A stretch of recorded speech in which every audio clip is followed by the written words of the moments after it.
चंद्र प्रभु सार गुरुवशी समूरे वसो सदा परम आधार जेणे जाण्यो खरो आत्मा आत्माने अन्यन्यने अक्षय पूर्ण ज्ञानिते सिद्धने धन्य धन्य छे ज्ञानतिमिरान्धनां ज्ञानाञ्जन शलाकया चक्षुरुन्मीलितं येन तस्मै श्री गुरवे नमः। सत्श्रुतने नमस्कार, तारक त्रिपुटीने नमस्कार, असीम उपकारी आत्माने नमस्कार, महावित्रोने नमस्कार, महाविત્રો સમાન મુરબ્બીઓ મુમુક્ષુને નમસ્કાર। પરમ કૃપાળુ દેવ પ્રણીત વચનામૃતજી અંતર્ગત વ્યાખ્યાન સાર ભાગ 2 આ 26 બોલ સુધી આપણે યથાશક્તિ વિચારણા કરી। 27મો બોલ પણ લગભગ પૂરો થઈ ગયો। હવે 28મા બોલથી શરૂઆત કરીએ છીએ। બોલ નંબર 28 શરૂ કરવું એ પહેલા શ્રી આચરાંગ સૂત્ર અને હરિભદ્ર સુરી રચિત ષડ દર્શન સમુચ્ચય એ બંનેમાં વનસ્પતિના ધર્મો એટલે કે વનસ્પતિમાં પણ જીવ છે અને મનુષ્યમાં પણ જીવ છે, આપણામાં પણ જીવ છે એની વાત ચાલતી હતી। એ પૂરી થઈ છે, લગભગ પૂરી થઈ ગઈ છે। એમાં એટલું જ કહેવાનું છે કે જે મનુષ્યોને સોજા આવી જાય છે, પડી જાય છે, વાગી દુખી જાય છે, એવું જ બધું વનસ્પતિને પણ થતું જ હોય છે અને એના ઉપાય પણ થતા હોય છે। ઓટોમેટિક કુદરતી જ કેટલાક ઉપાય થતા હોય છે, કેટલાક વ્યક્તિની માલિકીનું હોય, ખેતર વાડ વાડી વગેરે તો એ કરતા હોય છે અને કેટલુંક સ્વાભાવિક થઈ જાય છે। એવી જ રીતે એની પરિગ્રહ સંજ્ઞામાં મૂળિયાથી પાણી સિંચે છે, પીવે છે, એ પણ છે, સંગ્રહ છે અને સાથે સાથે કોઈ કે અગાઉ જે કેટલુંક ધન દાટી દેવામાં આવતું તો એ ધનની રક્ષા કરતું એવી રીતે પોતાના મૂળિયામાં એ લપેટમાં લઈ લે। નજીકના એરિયામાં હોય, જેટલું બની શકે એટલું હોય, થોડુંક દૂર રહી જતું હોય તો મૂળિયા એ જ દિશામાં ફેલાય, ખેંચાય અને એ ધનને રીતસરના લપેટી લે છે। એ સંજ્ઞા પરિણામાં છે, એ શાસ્ત્રોક્ત વાત છે। ષડદર્શન સમુચ્ચયમાં હરિભદ્ર સુરીજી જેવાએ પણ મૂકેલું છે, એટલે આવી કોઈક વાત રહી જતી હતી પણ આપણે સમજી ગયા સારાંશ રૂપે કે વનસ્પતિમાં પણ જીવ છે અને કેટલીક વનસ્પતિ રીતસર આપણે એલાર્મ ક્લોક મૂકીને ઉઠીએ છીએ કે કોઈને જગાડે છે, ઊંઘી જાય છે, એવી રીતે વનસ્પતિ કેટલોક ટાઈમ ઊંઘાઈ જાય છે અને કેટલોક ટાઈમ જાગી જાય છે, જગાડે છે વગેરે। એમાં કેટલાક વૃક્ષના નામ પણ આપ્યા છે 8-10 કે જે વૃક્ષો કે છોડવા પ્લાન્ટ્સ આવું કરતા હોય છે। અને છેલ્લે જે ઠીક લાગે છે કહી દઉં, ષડદર્શન સમુચ્ચયમાં નથી પણ બીજે ક્યાંય વાંચવામાં આવ્યું છે નાગરવેલનું પાન। અહીં તો કોઈને વ્યસન નથી, ખાવાની આદત નથી, પણ કદાચ પહેલાં કોઈને હતી હોય અથવા ભવિષ્યમાં થવાની હોય, અગર ઘરમાં કોઈને હોય તો જાણવા સમજવા માટે કે એ નાગરવેલનું પાન કદાચ અહીંથી 10-15 હજાર માઇલ દૂર USA ઓસ્ટ્રેલિયા લઈ જાવ તો પણ, એટલે એટલું દૂર ખાવામાં આવે તો પણ, તો એ વ્યક્તિ જે ખાય છે, વાપરે છે અને એના દાંતનો એને જે સ્પર્શ થાય છે એટલે કે ત્યારે કચરાય છે, એ વખતે એનું જે મધર છે એ જે પાન ઉપર જે પાને જે છોડ ઉપર જન્મ લીધો હોય, પછી હિન્દુસ્તાનનું હોય કે કોઈ પણ હોય, તો ત્યાં એને કંપન આવે છે। હવે ન ગળે ઉતરે એવી વાત છે, ન સમજી શકાય એવી વાત છે, પણ એટલું એનામાં રહેલું છે। કારણ ગમે તે હોય પણ એ જીનાગમની જ કોઈ વાત છે, એવું પણ નથી કે કોઈ આજકાલના કોઈ લેખ લખી દીધો ને આ વાત વહેતી કરી દીધો, એટલે કેટલી બધી અસર થાય છે। હવે આ 10-15 હજાર માઇલની વાત તો જવા દઈએ, પણ 2-5 માઇલની હોય કે અહીંયા કોઈ લીધું અને બહાર જમતું હોય 5 માઇલ દૂર, 5 કિલોમીટર દૂર કે 100-200-500 ફૂટ દૂર, તોય શું, તો એ જ્યાં ઉગ્યું છે જ્યાંથી તોડવાનું એટલું છે ત્યાં એ તો દૂર જ હોવાનું, એટલું નજીક તો હોય જ નહીં। તો એ નાગરવેલના પાનને એની મધર જે છે એ જ્યાં જન્મ્યું હતું તેને અસર થાય છે। એ પોતે તો જાય જ છે, એને કચરી નાખવામાં આવે છે કે દાંત વડે આપણે વાપરીએ છીએ, મોઢામાં મૂકીએ છીએ, એને ચૂંટી લેવામાં આવે છે ત્યારે જ એને અસર આવે છે। એ બધો દોષ તો થયો જ, પાણીમાં જ પડ્યું હોય છે એટલે એવા જ કલરના, એવા જ વર્ણની ફૂગ, ફંગસ, જંતુ વગેરે થાય છે, એ પણ સ્વાભાવિક છે, એનોય દોષ થાય છે। એમાં કંઈ મૂકવામાં આવે છે તમાકુ વગેરે, એમાંય દોષ થાય છે, તમાકુ ન હોય તોય દોષ થાય છે। એ બધા દોષ તો ખરા જ, પણ એનું જે કુળ કે મૂળ છે એને પણ નુકસાન પહોંચે છે। અને એવું જાણી વાંચી સાંભળીને ઘણા જીવને દુઃખ લાગે એટલે પાન છોડી દેનારા પણ।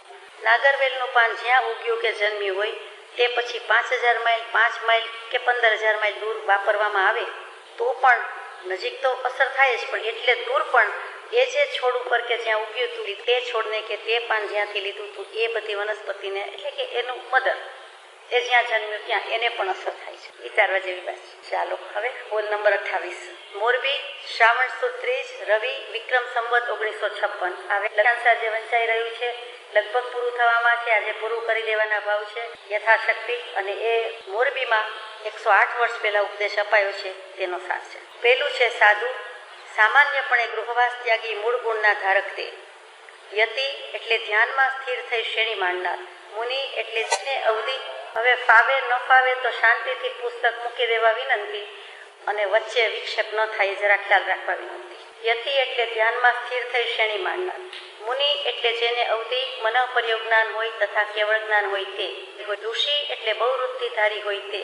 ઋષિના 4 ભેદ રાજર્ષિ બ્રહ્મર્ષિ દેવર્ષિ અને પરમ રાજર્ષિ. બ્રહ્મર્ષિ એટલે અક્ષય મહાન વૃત્તિવાળા. રાજર્ષિ એટલે વૃત્તિવાળા. દેવર્ષિ એટલે આકાશગામી મુનિદેવ અને પરમર્ષિ એટલે કેવળ જ્ઞાન. આટલો વિચાર કરીએ. કૃપાળુ દેવે બધા સાથે લઈ લીધા છે. સાધુ કોને કહેવાય, યતિ કોને કહેવાય, મુનિ કોને કહેવાય અને રાજર્ષિ બ્રહ્મર્ષિ દેવર્ષિ પરમર્ષિ કોને કહેવાય. ક્યાંય ઋષિ શબ્દ નથી પણ એ ચારેયમાં ઋષિ આવી ગયા. તો પેલું લીધું સાધુ. સિનાગમમાં કહીએ છીએ તે સાધુ કે સામાન્યપણે ગૃહવાસ ત્યાગી મૂળ ગુણના ધારક તે. મોક્ષ માર્ગની જે કોઈ સાધના કરે છે તેને સદક છે અને સાધુ પણ છે. અહીંયા કૃપાળુદેવે લખ્યું છે તે ઘર બાર વિનાના છે. સ્પષ્ટ કરી છે સામાન્યપણે ગૃહવાસ ત્યાગી. જેણે સર્વસંગ પરિત્યાગ કર્યો છે, દીક્ષા લીધી છે, સંયમ લીધો છે, ઘર બાર છોડી દીધું છે એટલે કે અણગાર છે એવા મુનિની વાત કરી છે, એવા સાધુની વાત કરી છે. એટલું જ નહીં પણ એવા સાધુ કે આત્મજ્ઞાન ત્યાં મુનિ પણ તે સાચા ગુરુ હોય. એટલે જીનોક્ત ભાષામાં અને આગમની વાણીમાં અને આ તો કૃપાળુદેવના શ્રીમુખે કહેવાયું છે કે જે કોઈ દીક્ષા લે છે તેને સમ્યક દર્શન હોય પછી જ લેવામાં આવે છે અને તો જ એ સાચું છે. પછી દીક્ષા લીધા પછી સંયમ સમ્યક દર્શનનો પુરુષાર્થ કરીશું એ વાત આગમથી વિરુદ્ધની છે. સમ્યક દર્શન હોય જેને મોક્ષની દિશાનું ભાન છે તે જ દીક્ષા લઈ શકે છે અને તે જ બીજાને દિશાનું ભાન કરાવી શકે છે અને પોતે પણ પુરુષાર્થ સાધી શકે છે.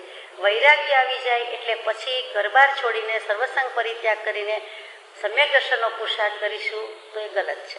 આપણા આજ સુધી મોટા ભાગના જરા જુદું માનતા આવ્યા છે પણ મોક્ષની દિશાનું ભાન છે. મોક્ષમાં કેવી રીતે જવાય ખબર છે. યાને સમ્યક દર્શન થયું છે પછી આગળના પુરુષાર્થ માટે સર્વસંગ પરિત્યાગ કીધો છે. આપણે એમ માનીએ છીએ સંસારથી વૈરાગ્ય આવ્યો એટલે મોક્ષમાં જવું છે, આત્મકલ્યાણ કરવું છે, સંકેત લેવું છે માટે ઘર બાર વગેરે છોડીને સર્વસંગ પરિત્યાગ કરે છે, દીક્ષા લે છે, સંયમ ગ્રહણ કરે છે. બેમાં બહુ ફરક છે. એટલે અહીંયા સાધુ એટલે સમ્યક દૃષ્ટિ તો છે જ, પછી અણગાર છે એટલે કે ઘર છોડી દીધું છે અને મૂળ ગુણના ધારક છે. એટલે દિગંબર આમનાથી 28 મૂળ ગુણ છે એના ધારક છે અને શ્વેતાંબર આમનાથી 27 મુખ્ય ગુણ કીધા છે એના ધારક છે. પંચ પરમેષ્ઠીમાં સાધુ સાધ્વીના ગુણ 27 કહેવામાં આવે છે. અરિયંતના 12, સિદ્ધના 8, આચાર્યના 36, ઉપાધ્યાયના 25 અને સાધુના 27 ગુણ જે શ્વેતાંબર આમનાઈ એટલે સ્થાનકવાસી ડેરાવાસી પ્રમાણે. દિગંબર આમનાઈમાં 28 મૂળ ગુણ કહેવાય છે. બધું આવી ગયું. મૂળ ગુણ આવ્યું ત્યાં જ મુખ્ય ગુણ એના ધારક છે. અહીંયા આપણે આટલું જ રાખીએ છીએ. આ સાધુની વ્યાખ્યા છે. પછી યતિ કોને કહેવાય તો કે યતિ એટલે ધ્યાનમાં સ્થિર થઈને શ્રેણી માણનાર. એટલે અહીંયા જે લખ્યું છે એ પ્રમાણે જ આપણે ગણીએ તો ઉપશ્રમ શ્રેણી અથવા અને ક્ષપક શ્રેણીમાં સ્થિર થઈને જે શ્રેણી માંડે છે, પુરુષાર્થ કરે છે તેને જ યતિ કહેવાય છે, બાકીનાને નહીં. યમ ટુ કંટ્રોલ, નિયમનમાં રહેવું, અંકુશમાં રાખવું, સંયમમાં રહેવું એ અર્થમાં તો ગમે તે યમ નિયમ ધારણ કરે છે એને યતિ કહેવાય. પણ અહીંયા યતિ એટલે સાધુ તો છે જ, દીક્ષા તો લીધી જ છે, સવાલ જ નથી. પછી આચાર્ય ઉપાધ્યાયની પદવી પણ કદાચ પ્રાપ્ત થઈ ગઈ છે પણ અર્યંત કે કેવલી થયા નથી. તો ત્યાં સુધીમાં જે ક્ષપક શ્રેણી ઉપર આરોહણ કરે છે, અગર તો ઉપશમ શ્રેણી ઉપર આરોહણ થાય છે તો તેને કેવા કયા છે? તેને યતિ કયા છે. ત્યાં મુનિ સાધુ શબ્દ નથી વાપર્યો, યતિ કયા છે. યતિ ખરેખર શાસ્ત્રમાં એનું બહુ માન છે, મહત્વ છે. પણ વચ્ચેના જે વર્ષો ગયા મહાવીર સ્વામી પછીના અને હમણાં સુધીના ગણો તો 2000-2500 વર્ષમાં તો જે યતિ થયા એ વચ્ચે એકાદ હજાર વર્ષ કે 1500 વર્ષમાં યતિ એ નામ બગાડી નાખ્યું છે, ઇનફેમસ થઈ ગયું, એ નામ ચેન્જ થઈ ગયું છે. બધું જ અહીંયા સંભળાય છે. બેન વાત ન કરો તો સારું. એ વિક્ષેપ થાય છે અને અહીંયા બધું રેકોર્ડ થાય છે, સંભળાય છે. પ્રશ્ન હોય તો જરૂર પૂછજો. તો એ યતિ દેરાસરમાં રહેતા, અગર ઉપાશ્રયમાં રહેતા અને પછી યજ્ઞ યાગની જેમ કેટલાક ક્રિયાકાંડમાં પડી ગયા, કેટલાક અનુષ્ઠાનમાં પડી ગયા અને એ રીતે માનો કે પદ્માવતી દેવી, પાર્શ્વનાથ પ્રભુ, તો પાર્શ્વનાથ પ્રભુ સુધી બરોબર છે પણ પછી એના મૂર્તિ બનાવડાવવા, વેચવા, કરવા, એની પૂજા કરવી, એવી રીતે પદ્માવતી દેવીનું કરવું અને આખું જ ફંટાઈ ગયું હોય, વિતરાગ માર્ગથી ફંટાઈ જાય, મંત્રતંત્રની સાધનામાં પડી જાય, જ્યોતિષ અષ્ટાંગ નિમિત્તના જાણકાર થઈ જાય, એટલે બધાને જોઈ આપે, કરી આપે, એવું બધું આ સાધુ મુનિ હોવા છતાં, જૈન સાધુ મુનિ હોવા છતાં યતિ કહેવાયા અને યતિ થઈ ગયા. એને સાધુ મુનિમાંથી આચાર્ય ઉપાધ્યાયની પદવીમાંથી એને યતિ કહેવા પડે કે યતિ કહેવાય ગયું. ક્યાં સુધી આવી ગયું? એટલે કેટલું બધું પદભ્રષ્ટ થઈ ગયા. આ યતિ ક્યાં કે જે ધ્યાનમાં શ્રેણી માંડે છે, ક્ષપક શ્રેણી ને ઉપશમ શ્રેણી, સ્થિર થઈને શુક્લ ધ્યાન કરી નાખે, જ્ઞાન લઈએ શૈલેષીકરણ સુધી જાય, એ યતિ ક્યાં અને આ યતિ ક્યાં? એટલે યતિ શબ્દ કહેતા આપણને જીનાગમમાં કે વર્તમાનમાં વ્યવહારમાં બહુ ગમતું નથી, બહુ ગળે ઉતરતું નથી. જેમ ભટ્ટારક છે એવી રીતે યતિ થઈ ગયેલા અને એ બધી દૂષણ ફેલાઈ ગયા હતા અને એમાંથી પછી હવે ઓછું થઈ ગયું છે કે યતિનું એટલું મહાત્મ્ય રહ્યું નથી. યતિ પરમ લગભગ લુપ્ત થઈ ગઈ છે, ક્યાંક ક્યાંક છે. આપ કદાચ કોઈના પરિચયમાં કોઈક રહી ગયા છે અને બધા એવા હોય એમ પણ કહેવાનો આશય નથી, પણ આખો યતિ શબ્દ લજવાઈ ગયો છે. મુનિ જેને અવધિ જ્ઞાન અને મન પર્યો જ્ઞાન હોય તથા કેવળ એટલે મુન એટલે જાણવું, આત્મગુરુ ત્યાં મુનિપણું તે સાચા ગુરુ હોય. મુન એટલે જાણવું ક્રિયાપદ છે. મુન એટલે ચંદ્રની, ઇંગ્લિશ શબ્દ મુન નથી, પણ મુન એટલે જાણવું સંસ્કૃતમાં. એટલે કોને જાણવાનો છે? આત્માને જાણ્યો છે. એટલે અવધિ જ્ઞાની, મનોપર્યો જ્ઞાની અને કેવલ જ્ઞાની બધાને મુનિ કહ્યા છે, અથવા મુનિમાં આ ત્રણે આવી જાય છે. અને અવધિ જ્ઞાન થાય છે અને સમ્યક દર્શન છે તે અવધિ જ્ઞાન વાળા. બીજાને તો આપણે વિભંગ જ્ઞાન કહીએ છીએ, કુજ્ઞાન કહીએ છીએ, અવધિ જ્ઞાન કહીએ છીએ, અવધિ અજ્ઞાન કહીએ છીએ, વિભંગ જ્ઞાન કહીએ છીએ. એટલે આ જુદા છે. અવધિ જીન પણ કયા છે તો મુનિ કે એમાં નવાઈ નથી. શાસ્ત્રોમાં આગમમાં જીનેશ્વર કહીએ છીએ એટલે તીર્થંકર દેવ, એવી રીતે જીન એટલે રાગ દ્વેષને જીન દેતે, તો એમાં અવધિ જીન, મન પર્યવ જીન પણ કહેવાય છે. સમ્યક દર્શન તો છે જ, પછી અવધિ જ્ઞાન થયું છે. સમ્યક દર્શન છે જ, મનોપર્યવ જ્ઞાન થયું છે, તો એને અવધિ જ્ઞાન, મનોપર્યવ જીન કયા છે કે જે ટૂંક સમયમાં કેવલી થવું છે, થઈ જવાના છે, એ અપેક્ષા એમને જીન કયા છે. પછી ઋષિ કે બહુ વૃદ્ધિધારી હોય તે. ઋષ એટલે ધર્મ, ઋષ અને વૃષ બે એટલે ધર્મ. વૃષભ કહીએ તો ઋષભદેવ ભગવાનના નામમાં જ આવી ગયું. વૃષભ એટલે બળદ પણ કહીએ છીએ, એ અર્થ પણ થાય ને. ઋષભમાં શું છે કે ઋષમ એટલે ધર્મને લાવે છે, ધર્મને પ્રકાશે છે, તેનું નામ ઋષભ. એટલે અહીંયા પણ ઋષિ કયા તો કે ઋષિ શું કામ તો કે ધાર્મિક છે, ધર્મરૂપ થયા છે, સમ્યક દૃષ્ટિ છે અને ધર્મ પ્રવર્તાવે છે, પ્રગટાવે છે, બીજાને શીખવાડે છે, આપે છે, એટલે ઋષિ કયા છે. એટલે અગાઉના ઋષિ મુનિ કહેતા ત્યારે ઋષિ મુનિ સાચે જ શબ્દ વપરાતો, સાથે જ વપરાતો, તો માત્ર શૈક્ષણિક ગુરુ ન હતા, કુલગુરુ ન હતા, પણ એ સમ્યક દૃષ્ટિ હતા, બધાને શિક્ષણ સારું આપી શકતા, એ ઋષિની વાત છે. અને જે બીજા ઋષિ કહીએ છીએ તેમાં તો અહીંયા બંને લઈ લીધા છે કૃપાદેવે કે બહુ વૃત્તિધારી હોય તે સમ્યક દર્શન હશે જ, મોટા ભાગનાને હોય, પણ પછી કેટલાકને વૃત્તિ સ્વાભાવિક પ્રગટી હોય, કેટલાકને લબ્ધિ પ્રગટાવવાની શક્તિ થઈ હોય, એટલે લબ્ધિ પ્રાપ્ત થાય અને સાથે સાથે લબ્ધિનો ઉપયોગ કરે, ફોરવે. એ બંનેને અહીંયા ઋષિમાં લઈ લીધા છે, વૃદ્ધિધારી. કેટલાક આગળ જાય છે, કેટલાક ત્યાં ને ત્યાં પડી જાય છે. એ ઋષિના ચાર ભેદ: રાજર્ષિ, બ્રહ્મર્ષિ, દેવર્ષિ અને પરમર્ષિ. રાજર્ષિ એટલે વૃત્તિવાળા. હવે ઋષિના ચાર ભેદ પાડ્યા. ઋષિમાં આટલું જ મૂક્યું છે, વૃત્તિવાળા, ખરું? એટલે ઋષિ અને રાજર્ષિ એટલે એક જમાનામાં એક વખત રાજપાટ ભોગવ્યા હોય, રાજા હતા, અને પછી વાનપ્રસ્થાશ્રમ કયો કે સંન્યાસાશ્રમ કયો કે સંસારથી વિરક્ત થવાના ભાવ આવે, મોક્ષે જવાના ભાવ આવે, કલ્યાણ કરી લેવાની પ્રબળ ઈચ્છા થાય, એટલે રાજપાટ ત્યાગીને બધો રેગાળીઓ કરીને છોડીને ચાલી નીકળે અને ઋષિ થઈ જાય તે રાજર્ષિ. જનક રાજા વગેરે બધા રાજા હતા, પછી ઋષિ થયા ન થયા તો પણ એને જનક રાજર્ષિ જ કહેવાય છે, રાજર્ષિ જનક બોલાય છે, એકલું ઋષિ નહીં, એકલું રાજા નહીં. અને કેટલાક ખરેખર છોડીને ચાલી નીકળ્યા છે તો એને પણ આપણે રાજર્ષિ કહીએ છીએ. પેલા રાજા પછી ઋષિ થયા, એટલું છે. ત્યાર પછી છે બ્રહ્મર્ષિ. એ તો બધાને ખબર છે કે અક્ષીણ મહાન વૃત્તિવાળા. અક્ષીણ મહાન વૃત્તિ એટલે શું? અક્ષીણ કદી ક્ષીણ થવાનું નથી, અને મહાન મોટું, અને વૃત્તિ લબ્ધિ. તો કે આટલી જગ્યામાં 1000 2000 માણસને બેસવું હોય તો બેસાડી શકે. તે અક્ષીણ મહાનસ વૃત્તિ બંને રીતે છે. એક થોડુંક જમવાનું બનાવ્યું હોય 25 જણાનું કે 50 જણાનું, એમાં 500 કે 5000 જમી શકે, એ અક્ષીણ મહાનસ વૃત્તિ. અને આવી ઓછી જગ્યામાં વધુ સમાવેશ કરી શકે તો અક્ષીણ મહાલય લબ્ધિ. અક્ષીણ મહાનસ અને અક્ષીણ મહાલય એ બંને લબ્ધિ કે વૃત્તિ છે. એ વૃત્તિ બુદ્ધિ અને સાથે સાથે અને ઔષધ વૃત્તિ પણ પ્રગટે છે. અહીંયા લીધું નથી પણ અક્ષીણ મહાન વૃત્તિમાં સમાવેશ પામી જાય છે. જે અગાઉ આપણે 28 લબ્ધિનું સ્વરૂપ વિચાર્યું છે એમાં જે ઔષધ લબ્ધિ હતી કે માત્ર એવી વૃત્તિ પ્રગટી છે કે પોતે ઔષધ કોઈને આપે છે, ઔષધ બીજાનું છે, બીજા પાસે છે, પણ માત્ર એમને સ્પર્શ થાય છે, એમનો ટચ થાય છે એટલે ઔષધ બરાબર લેખે લાગે છે, કામયાબ નીવડે છે. પોતે આપે એ ઔષધ તો સફળ થાય જ, પણ બીજું કંઈ આપ્યું હોય છે તે પણ કામયાબ નીવડે છે. ઘણા કહે છે કે એમના હાથે લ્યો, એ શું કામ કહે છે? એવી કઈ લબ્ધિ વૃત્તિના અર્થમાં નથી કહેતું. આપણે એમના ઉપર પૂજ્ય ભાવ છે, આદર ભાવ છે અથવા તો પ્રિય છે, વાલું છે એટલે આપણે કહીએ છીએ કે એના હાથે. પણ એ શું છે તો કે લબ્ધિ પ્રગતિ છે એટલે એ ગમે તે દવા હશે, કદાચ ઝેર હશે તો પણ એનો હાથ સ્પર્શ થશે એટલે એ અમૃત રૂપે પરિણમશે અથવા એ જલ્દી કામયાબ નીવડશે, સફળ થશે. એવી પણ વૃત્તિ છે પોતાનું ધૂપ, પોતાનો પસીનો, પોતાના મળમૂત્ર વિષ્ટા અગર પોતે બનાવેલી જડીબુટ્ટી દવા કે કાંઈ પણ, તો એ પણ એનાથી પણ એ રોગનું નિવારણ થાય છે. કોઈ પણ કંઈ દોષ હોય છે એનું નિવારણ થઈ જાય છે. એટલી વૃત્તિ લબ્ધિના તારક થઈ ગયા છે. એ બ્રહ્મર્ષિ કહેવાય છે, અક્ષય મહાન વૃત્તિવાળા. પછી દેવર્ષિ કે આકાશગામી મુનિદેવ. એને દેવય નથી કહેવાય, એને મનુષ્ય નથી કહેવાય, છે તો મુનિ જ એટલે કે મનુષ્ય જ, પણ આકાશગામી છે. એને વિદ્યાચારણ ને જંગાચારણ પ્રગટી હોવાથી આકાશગામી જાતે જ પોતે જ પ્લેન નહીં, પોતે જ વિહાર કરી શકે છે, વિહરણ કરી શકે છે, ઉડી શકે છે આકાશમાં જ્યારે ઈચ્છે ત્યારે. અને જ્યારે ઈચ્છે ત્યારે તરત જ વગર પેરેશૂટે પૃથ્વી ઉપર આવી જાય છે, ધરતી પર આવી જાય છે. અને જેને કોઈને સદબુદ્ધિ એવી રૂપ હોય તો આપી જાય છે.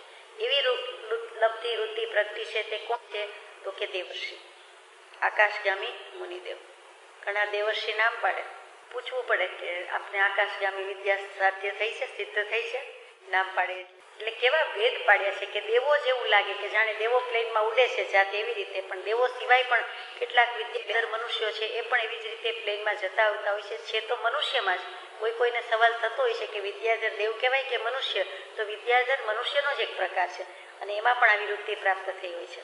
ચિલાતી પુત્રની વાતમાં આવે કે એ ઉપાદાન તૈયાર થઈ ગયું તો હાથમાં લોહી નીકળતી તલવાર હતી અને પોતાનું પ્રિય પાત્ર સુષ્માનું એને તલવારથી માથું ઉડાડી દીધું હતું. પાછળ પડ્યા હતા એના ઘરના કે આ દીકરીને ભગાડી જાય છે, અમારી કુંવરીને અમારી દીકરીને રહી જાય છે, અને એ લઈ જ જતો હતો. પણ પછી એમ થયું કે અરે જેના ઉપર મને જગતમાં કોઈ પર નથી એટલો પ્રેમ છે, એના માટે આ બધી ગુના ખરાબી થાય કે એના નિમિત્તે આ બધી દોડભાગ કરવી હોય એટલે જાણે ખીજ ઉતરી હોય, અત્યંત પ્રેમ અત્યંત રીસમાં પરિણમે છે. ત્યાં એનું માથું ધડથી જુદું કરી દે છે કે નિમિત્ત જ જતું રહ્યું, હવે શું? પણ પાછળ તો ટોળું આવે જ છે કે આવું કરી નાખ્યું. એટલે હાથમાં લોહી નીકળતી તલવાર છે, કોઈ ક્યાંય પ્રવેશ ન પામવા દે એવી હાલત છે. ત્યાં ઉપાદાન બળ્યું થયું છે તો આકાશગામી કોઈ મુનિને થાય છે કે નીચે આ પાત્ર તૈયાર થયું છે તો ત્યાં પધારે છે. જેવું ચિલાતી પુત્ર આવા કોઈ મુનિને જુએ છે એટલે તરત જ કહે છે કે મોક્ષ આપને તો તારું માથું ઉડાડી દઈશ, કાપી નાખીશ. અને મુનિ ક્ષમતાના સાગર છે એટલે તરત કહે છે ઉપશમ, વિવેક અને સંબર. આ 3 શબ્દથી ચિલાતી પત્ર પૂજી જાય છે જે આપણે બૃહદ આલોચનામાં ગાઈએ છીએ. ઉપશમ, વિવેક, સંબર, વિવેક, ઉપશમ, સંબર. એ 3 શબ્દોથી ત્રિપદી મળી હોય અને જાણે સમ્યક દર્શન જ્ઞાન ચારિત્ર પ્રાપ્ત થઈ ગયું અને મોક્ષે જાય એટલો પુરુષાર્થ ત્યાં ને ત્યાં કરે છે. બધાને ક્ષમા અને સામાએ જે ઉપસવ પરિસર કર્યા એ બધા સહી લીધા, સમભાવે સહન કર્યા. આ 3 શબ્દથી પૂછી ગયું. એટલે એનું ઉપાદાન એટલું પ્રાગટ્ય થવું હતું એટલે ત્યાંથી આકાશગામી મુનિ પણ પધર્યા. એટલે ઉપાદાન એટલું પ્રબળ જાગૃત હોય તો નિમિત્તને હાજર થયા વિના છૂટકો નથી. નિમિત્ત હર કોઈ બાને છપ્પર ફાડકે આકાશમાંથી પણ પ્રગટ થયા. આવા તો બીજા ઘણા દૃષ્ટાંત હશે પણ સમજવા માટે કે આકાશગામી મુનિ. અને છેલ્લું મૂક્યું છે તે પરમર્ષિ કેવળ જ્ઞાની, પરમ ઋષિ. ઋષિ, દેવર્ષિ, રાજર્ષિ, બ્રહ્મર્ષિ, ઋષિની પણ છેવટની હદ આવી ગઈ છે. હદ તો નો તજે. પછી શું કહેવાય? અમુકને મુનિ કહેવાય, અમુકને અવધૂત કહેવાય, પણ પછી બધું જ અતિ બધા જ સૂઈ જાય છે ત્યાં એને શું કહેવાય તો કે કેવળ જ્ઞાની. કે હવે અતિનો અંત આવી જાય છે કે કોઈ ટાઈપનો એક દોહો છે તો હવે કોઈ નથી. હવે હદ, દોહદ, બેહદ, અનહદ બધું કહી દો, બધું તજી દીધું છે, ઉલાળ્યો થઈ ગયો છે. કંઈ સંસાર જેવું જ નથી. નથિંગ બટ નોલેજ, કેવળ નિજ સ્વભાવનું અખંડ વર્તે જ્ઞાન. તો એવા જે કોઈ છે તે કેવળ જ્ઞાની છે.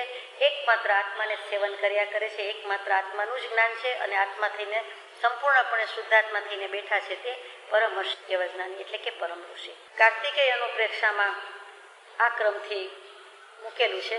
યતિ મુનિ સાધુ વગેરે સાધુથી શરૂ કર્યું ને કેવલ જ્ઞાનીથી પૂરું કર્યું. એટલે આ કાર્તિકેય અનુપ્રેક્ષા એક પછી એક શાસ્ત્રો વંચાતા હોવા જોઈએ. ષડદર્શન સમુચ્ચય પછી હમણાં હવે કાર્તિકેય અનુપ્રેક્ષા વચ્ચે ભગવતી આરાધનાથી શરૂઆત થઈ. એટલે ઘણો બધો શુદ્ધ સાગર ઠલવાયો છે એમ લાગે છે. બધું કહેવાય આપણે જે રીતે સમજ્યા છીએ વ્યવહારની ભાષા છે એમાં સાધુ મુનિ એક જ છે. સાધુ સાધ્વી બોલીએ એટલું જ સ્વાભાવિક રીતે મુનિ બોલાય. સાધુ એ જ મુનિ, મુનિ એ જ સાધુ. અને મુનિ ન હોય એટલે કે સાધુપણું ન લીધું હોય, દ્રવ્ય દીક્ષા અંગીકાર ન કરી હોય તો પણ આત્મજ્ઞાન ત્યાં મુનિપણું તે સાચા ગુરુ હોય તેનો સમાવેશ પણ મુનિમાં થઈ ગયો. માનો કે કોઈક જીવને કૃપાળુદેવને એવો ઉદય છે અને સર્વસંગ પરિત્યાગ નથી કર્યો તો એને આપણે ગુરુ નહીં કહીએ, એને આપણે મુનિ નહીં કહીએ, એને આપણે સાધુ નહીં કહીએ, એને આપણે મહાવીર સ્વામી કહીએ તો બધું જ આવી ગયું. સાધુ, મુનિ, આચાર્ય, ઉપાધ્યાય, અરિયંત, કેવલી, વિતરાગ, બીજા મહાવીર, 25માં તીર્થંકર નથી કહેતા કેમ કે 24 જ થાય એટલું ખરું.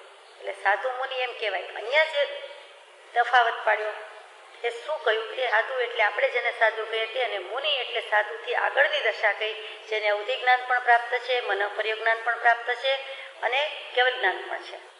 બધા મુનિને કેવલ જ્ઞાન ન હોય પણ અહીંયા સંપૂર્ણ જાણપણું છે એમ કહી દીધું છે. એટલે જે અપેક્ષા એ કાર્તિકેય અપેક્ષામાં મૂક્યું છે તે અપેક્ષા અહીંયા વાત થાય છે અને તે આ વંચાયું છે. એટલે આપણને સ્પષ્ટ થઈ જાય છે. કહેવાનું તાત્પર્ય એટલું જ કે ત્યાં સાધુ કરતા મુનિને આગળ ગણ્યા છે. બંને પર્યાય શબ્દ તરીકે વપરાય છે, વાપરી શકાય છે. જો આગળ કે કંઈ કહેવાનું હોય તો હવે ફીલ ફ્રી, આપણે જે કહેવું હોય તે છૂટ છે.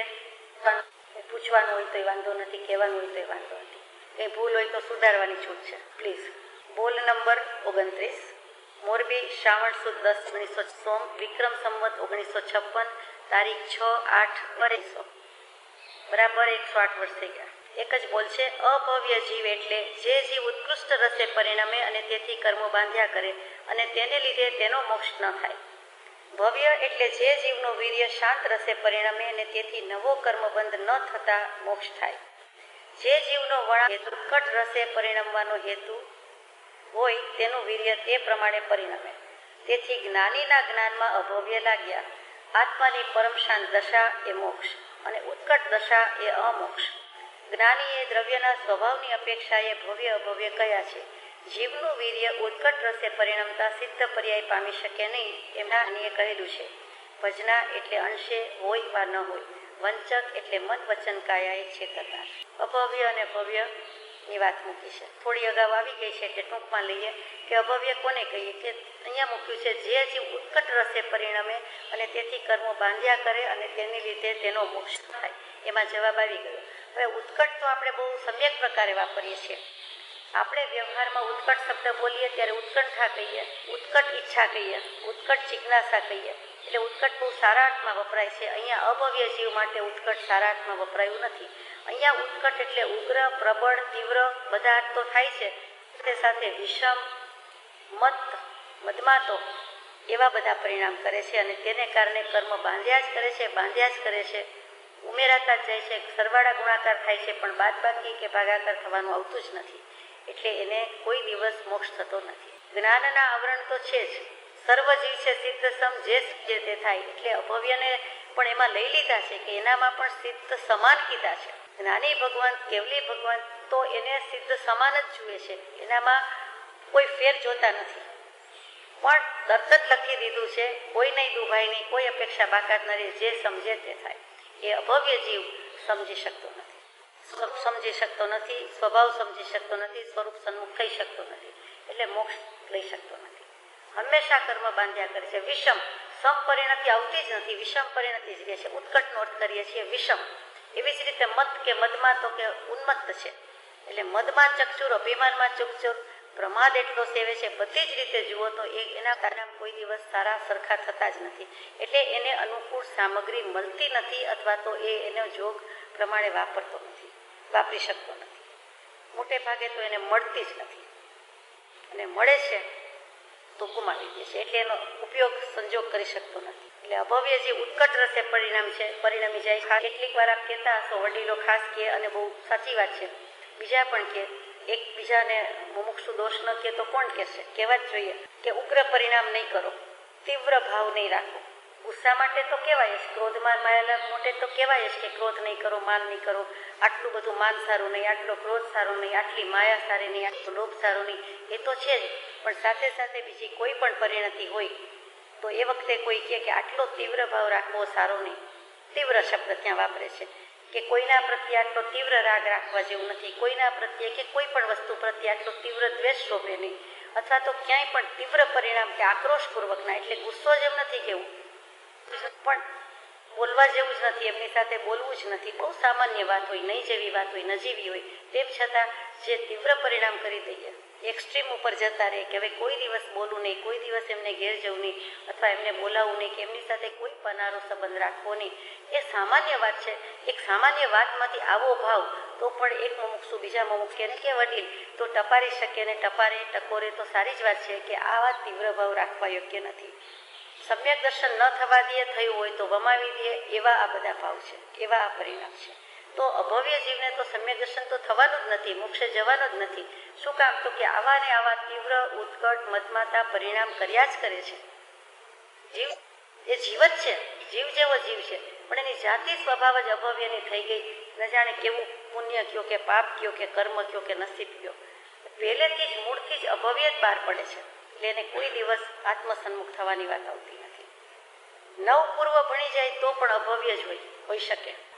આપણે જરાય ચિંતા કરવી નહીં કે આપણે ભવ્ય શું કે અભવ્ય, એવો જેને ઉચ્ચાટ થાય, સેજ વિકલ્પ આવે એ ભવ્ય જ હોય. સમવસ્ત્રણમાં કે મહાવીર સ્વામી કે હે ભવ્ય જીવો કહેતા હોય તો ત્યાં ઉદ્ધાર થઈ જ ગયો. કૃપાળુદેવના વચન હોય અને આપણે વાંચતા હોય કે હે ભવ્ય જીવ, હે મુમુક્ષુ, હે પાઠક, ઉચ્ચાર ભવ્ય હોય, એટલે આપણે તો પુરુષાર્થ કરી ને મોક્ષ જ જવાનું છે. આપણે ભવ્ય હશું કે અભવ્ય એ શંકા જ અસ્થાને છે, એ પ્રશ્ન જ અસ્થાને છે. આપણે ભવ્ય જ, માન ન માન મેં તેરા મહેમાન ભગવાન, અમે તો ભવ્ય જ, અમને તારી જ છૂટકો. ભક્તિ કરીએ છીએ ને સ્તવનમાં આપણે ગાઈએ છીએ કે ભવ્યને તો સર્વે તારે. મોહન વિજયજી મહારાજ લટકાળા, એમનું કામ જ એમનું નામ જ લટકાળા છે, એ લટકાથી જ માગે છે અને કહે છે કે તો ભવ્યને તારો, એમ ભવ્યને તો તાર્યા, ભવ્યને તારો તો ખરા કહીએ. જો તમે રાખશો ગોદ મારેલો તો કિમ જાશું ની ગોદ મારેલો. ભગવાન તો ગોદમાં રાખે, આપણે પછી સમાવવું જોઈએ ને, રહેવું જોઈએ ને, સખણા રહેવું જોઈએ ને. મોટા જહાજમાં પ્રભુશ્રીજી કહે છે બેસાડ્યા છે, રંગીન નાવડું જોઈને બીજે કૂદી પડે છે, તો પછી શું વાંક? ઊંઘ ન આવે એવું છે ભવ્ય અભવ્યનું વાંચીએ ત્યારે. ભવ્ય એટલે જે જીવનું વીર્ય શાંત રસે પરિણમે અને તે સર્વો કર્મબંધ ન થતા મોક્ષ થાય. ભવ્ય ભૂ એટલે હોવું અને થવું, એટલે એ તરત જ હોયા થયા કરે છે. જે જીવને સમ્યક દર્શન થઈ શકે છે, પોતાના આત્માના અસ્તિત્વનું ભાન થાય છે, એનું વીર્ય એટલે કે એનો પુરુષાર્થ, એની ચેષ્ટા, એની મન વચન કાયાના યોગ, જે શબ્દ કયો તે વીર્ય કહેતા વીરતા, એનો પુરુષાર્થ તો એમાં પ્રવર્તે છે તો કે શાંતપણામાં પરિણમે છે. એ વિભાવ પરભાવ કરતો નથી તો રે ક્યાં? સ્વભાવમાં રે, એ વખતે શાંત છે, એની પરિણતિ શાંત થઈ જાય છે, એ સમભાવમાં રહે છે. પ્રભુશ્રીજી કે આત્મા ક્યાં રહે છે? આત્મા પોતાના સ્વભાવમાં રહે છે, આત્મા સમભાવમાં રહે છે, ક્ષેત્રથી આત્મા પ્રદેશમાં રહે છે. પણ વિભાવ પ્રભાવ ન કરે તો સ્વદ્રવ્ય ક્ષેત્ર કાળભાવ સંભાળીને ક્યાં રહે છે? પોતાનામાં. અને એ જ વાત કહી કે એટલે શાંત રસે પરિણમે. બાકી એના ગજા નથી કે શાંત રસ આવે ક્યાંથી? શાંત રસે પરિણમે છે. સમાઈ ગયો, કશાયનો શમન ઉપશમન એટલે સમાઈ ગયો અને શાંત રસે પરિણતિ થઈ. એનો નવો કર્મ બંધ થતો ત્યાં કહી દીધું કે સ્વભાવના ભાનમાં છે, આત્માનુભવમાં છે, એના ઉપયોગમાં છે, આત્મા ઉપયોગમાં રહે છે, ત્યારે સમય કર્મનો બંધ લાગતો નથી. એટલે કર્મ બંધ થતો નથી. એટલે પહેલો તો પોતે એક સમય, 5 સમય, 10 સેકન્ડ પૂરતો ત્યાં સ્વસ્વભાવરૂપ મોક્ષને પામે છે. 6 પદના પત્રમાં કહીએ છીએ તે સ્વસ્વભાવરૂપ મોક્ષને, અને તેમાં લખ્યું છે તે દેશના જ છે, 6 પદની દેશના જ છે. અને એ દેશનામાં જે 1.5 લીટી 1.5 લીટી મૂકી છે એ જ કે અનાદિ સ્વપ્ન દશાથી ઉત્પન્ન થયેલો એવો જીવનો અહમભાવ, મમત્વ ભાવ, તે નિવૃત્ત થવાને અર્થે જ્ઞાની પુરુષે 6 પદની દેશના પ્રકાશી છે. અને એવા જે તરત જ સ્વસ્વરૂપ જે પોતાનું છે એ બીજા બધા ભાવથી ભેગા ગણે, જુદો છે પોતે એમ ગણે, એટલે તરત જ સ્વસ્વભાવરૂપ મોક્ષને પામે. વિચારવા જેવું છે કે આજ્ઞામાં કેમ મૂક્યું છે 6 પદનો પત્ર? રોજ કેમ બોલવાનું, કેમ મુખપાઠ કરવાનું, કેમ ભાવવાનું? ખરેખર તો ભાવવાનો છે, મોઢે ન હોય તોય કાંઈ નહીં. અને મોઢે હોય તો એ બહુ સારી વાત છે, પણ પછી એ ભાવનમાં જવાનું છે, આત્મભાવના કરવાની બાકી રહી જાય છે. બોલીએ જાય છે પણ ત્યાં અટકતો નથી. ત્યાં જો જીવ સ્થિતિ કરી જાય તો તેને તે જ સમયે સ્વસ્વભાવરૂપ મોક્ષની પ્રતીતિ થાય, મોક્ષનો અનુભવ થાય. પછી થોડા લાંબા સમય માટે થાય, પછી સિદ્ધશિલા ઉપર બિરાજવાનું છે. જે જીવનો વળાંક ઉત્કટ રસ્તે પરિણમવાનો હોય એનું વીર્ય તે પ્રમાણે પરિણમે. તેથી જ્ઞાનીના ગ્રંથમાં અભવ્ય લાગ્યા. કેવલ જ્ઞાનીને ખબર પડી ગઈ કે એ જીવને કદી કોઈ જીવને ક્યારેય ઉત્કટ રસ જ પરિણમશે, એ શાંત રસે નહીં જ પરિણમી શકે. એટલે કહી શક્યા છે કે આટલા જીવ અભવ્ય અને આટલા જીવ ભવ્ય, અથવા તો અમુક જીવો અભવ્ય થવાના છે, થયા છે કે છે જ. કેમ કે એમના જ્ઞાનમાં એ પરિણતિ છે કે એ કોઈ દિવસ શાંત રસે પરિણમી શકશે નહીં. એ જ્ઞાન પણ કેવું. એની સાથે સાથે એ પણ કહી દઉં કે કેટલાક ભવ્ય જીવ એવા છે કે જે ભવ્ય હોવા છતાં કદી મોક્ષે જવાના નથી. એ અભવ્ય જેવા ભવ્ય થયા. એટલે આપણે ભવ્ય જોઈએ પછી ખાંડ ખાઈ લેવાની જરૂર નથી, પણ ભવ્ય જોઈએ પણ જો આઈ હોપ નોટ, કોઈ નથી એમ માનીએ કે એ અભવ્ય જેવા થઈ જાય કે કોઈ દિવસ મોક્ષે જ ન જાય. એને આશાનો દોર રહ્યા કરે કે અનંતકાળ ક્યારેક અર્ધ પૂતગલ પરાવર્તન સુધી પહોંચી જઈશ, પણ થઈ શકતું નથી. એટલે જુદી જુદી જાતના ભવ્ય થયા છે. દૂર ભવ્ય, જાતિ ભવ્ય, આસન્ન ભવ્ય, નિકટ ભવ્ય, એ બધી વાત પહેલા થઈ ગઈ છે. આત્માની પરમ શાંત દશા એ મોક્ષ. થોડો સમય અહીંયા સ્વસ્વભાવમાં એ શાંત થાય એટલે મોક્ષનો અનુભવ કરે. આત્માને મોક્ષ થતો નથી, મોક્ષ સમજાય છે. દિગંબર શાસ્ત્રો એમ જ કહે છે કે મોક્ષ થતો નથી, મોક્ષ સમજાય છે. જે સ્વરૂપ સમજી લઈને પામ્યો દુઃખ અનંત. એટલે ત્યાં પણ બેસે કે કૃપાળુદેવે ખરું લખ્યું છે કે સ્વરૂપ નથી એમ નહીં, પણ સમજ્યો નથી. એટલે તો મોક્ષ છે. મોક્ષ થવો એટલે ક્રિયા, એ પરિણામ તો ફળ ભોગવવાનું છે એટલું જ. પેલા વાવ્યું છે, પછી આપણે કંઈ ઉગ્યું, પણ ઉગ્યું કેવી રીતે? ઉગાડ્યું ત્યારે, વાવ્યું ત્યારે ઉગ્યું છે. બાકી પછી તો ફળ લેવાનું છે, પાકવાનું છે, ખબર છે, અને પછી લઈ લેવાનું છે. ઉત્કટ દશા એ અમોક્ષ અને શાંત દશા એ મોક્ષ. જ્ઞાનીય દ્રવ્યના સ્વભાવની અપેક્ષા એ ભવ્ય અભવ્ય કયા છે. એટલે કે એ વસ્તુ સ્થિતિ જ એ પ્રમાણે છે, સ્વભાવ જ એ પ્રમાણે છે, એમાં આપણે કોઈ રીતે ફેરફાર કરી શકવા સમર્થ નથી. કેમ અને અભવ્યમાં કેમ આમ થયું, પણ કેમ નહીં, એમાં ક્વેશ્ચન નથી, એમાં કોઈ દલીલ, વકીલ, અપીલ કાંઈ આવતું નથી. કે એ પ્રમાણે લોકસ્થિતિ છે, એ પ્રમાણે ભગવાને જોયું છે. આપણે કહીએ એકડાને એકડો જ કેમ કહેવાય? આપણને હમણાં કોઈ શીખવાડે થોડા વર્ષથી તો બધા માની જાય કે બગડો હવે એકડો કહેવાશે, એકડો છે એ બગડો કહેવાશે. માન્ય કરવું, આ સિદ્ધાંતની વાતમાં માન્ય થાય એવું નથી. ભવ્ય તે ભવ્ય, અભવ્ય તે અભવ્ય, એવો સ્વભાવ જ છે. સ્થિતિ જેવી છે, પહેલેથી અબ જ છે. એટલે એમાં કંઈ પછી સુધારો વધારો થઈ શકતો નથી. જીવનું વીર્ય ઉત્કટ રસે પરિણામ જ્ઞાની પર્યાય પામી શકે નહીં, એમ જ્ઞાનીએ કહેલું છે. એટલે અભવ્ય જીવ છે એ તીવ્રપણે જ પરિણામે છે, એ વિષમ પરિણામે જેની સ્થિતિ થાય છે એ ઉગ્રપણે જ રહે છે. એટલે ઉભડક રહે છે. આપણી ભાષામાં ઉગ્ર એટલે ઉભડક, રૂઢ ભાષામાં. એને કારણે એ મોક્ષે જઈ શકતો નથી. એટલે બીજી રીતે એને એમ કહ્યું કે સિદ્ધ પર્યાય પામી શકે નહીં. એ સિદ્ધ થઈ શકતો નથી એમ કહેવાની બદલે કૃપાળુદેવ જરાક સારી રીતે લખે છે કે સિદ્ધ પર્યાય પામી શકે નહીં, એમ જ્ઞાનીએ કહેલું છે. ભજના એટલે અંશે. ભજનાનો અર્થ છે, સિનાગમમાં વારંવાર આવતું હોય કે ભજના એટલે શું? ભજન, ભજના તો કે ના, ભજન સાથે કોઈ સંબંધ નથી. આપણે કહીએ કે આ ભાઈ આવવાના છે તો કે ભજના, આવે ન પણ આવે. જવાનું છે તો કે ભજના, મે બી નોટ. અંશે હોય વા ન હોય, જવાનું થાય કે ન થાય, કોઈ પણ બાબતમાં ભજના. એટલે અંશે અથવા તો હોય વા ન હોય, આમ પણ હોય આમ પણ હોય, આમ હોય અથવા આમ ન હોય. એટલે ત્યાં શક્યતા ખુલ્લી રાખી છે, બીજું કાંઈ નહીં. અને છેલ્લો શબ્દ છે આમાં વંચ, એટલે કે મન વચન કાયા એ છેતરનાર. વંચ એટલે છેતરવું. એટલે આપણે ઘણીવાર વાંચન એમ નથી બોલતા લખતા, અથવા બોલીએ છીએ તો પણ લખતી વખતે ઉપયોગ રાખીએ છીએ કે ત્યાં વંચ ઉપરથી વાંચન થઈ જાય, એટલે એ સારું નથી લાગતું, ત્યાં વાંચન કહીએ છીએ અથવા બોલીએ છીએ. વંચ એટલે છેતરવું. વંચક, આત્મવંચના, એટલે ચોખ્ખું લખ્યું છે કે મન વચન કાયા એ છેતરનાર. કોઈ ચોર હોય એને પણ વંચક કહેવાય, કે છેતરી ગયો, ઠગી ગયો, તો તે વંચક છે. આપણે આપણા આત્માને છેતરીએ છીએ તો આપણે આત્મવંચના કહેવાય અથવા તો આત્મવંચક કહેવાય. હવે બોલ નંબર 30. મોરબી, શ્રાવણ વદ આઠમ, શનિ, વિક્રમ સંવત 1956, તારીખ 18/8/1900. પહેલો બોલ છે કમ્મદવે હિમ સમમ સંજોગો હોય જોઉં જીવસ્સ સો બંધો નાયવો તસ્સ વિયોગો ભવે મુખો. અર્થ છે કર્મ દ્રવ્યની એટલે પૂતગલ દ્રવ્યની સાથે જીવનો સંબંધ થવો તે બંધ, તેનો વિયોગ થવો તે મોક્ષ. સમમ એટલે સારી રીતે સંબંધ થવો, ખરેખરી રીતે સંબંધ થવો, જેમ તેમ કલ્પના કરી સંબંધ થયાનું માની લેવું તેમ નહીં. આ તો આપણને ખબર જ છે, સ્વીકાર્ય જ છે કે કર્મનો એટલે કે પૂતગલ દ્રવ્યનો જીવની સાથે સંબંધ થાય છે તેને આપણે બંધ કહીએ છીએ અને તે વિયોગ થાય છે તો તે મોક્ષ છે. તો અહીંયા નવું શું કહ્યું તો કે સમમ, ત્યાં ટ્રીક છે કે યુક્તિ છે કે સારી રીતે સંબંધ થયેલો છે, બધી બાજુથી થયું છે, સારી રીતે થયું છે, ઉપલક નથી, ઉપર ચોટ્યો નથી, ખરેખર થયું છે એટલે ભાર મૂક્યો છે કે એ પ્રમાણે સંબંધ છે અને સંબંધ છે એટલે સંયોગ છે એટલે એનો વિયોગ છે એટલે કે કર્મ બંધાયેલા છે તો કર્મ છૂટી શકે છે, છોડાવી શકાય છે આત્માને. કર્મનો બંધ થયો છે એટલે આત્મા જુદો અને કર્મ જુદા અને બંનેને સંબંધ છે એટલે કે બંને એકમેકમાં ઓતપ્રોત થઈ ગયું નથી, ઓગળી ગયું નથી, બંને દ્રવ્ય જુદા જ છે. દેહ ને આત્મા ગમે તેવું હોય એક સાથે વણાયેલો છે.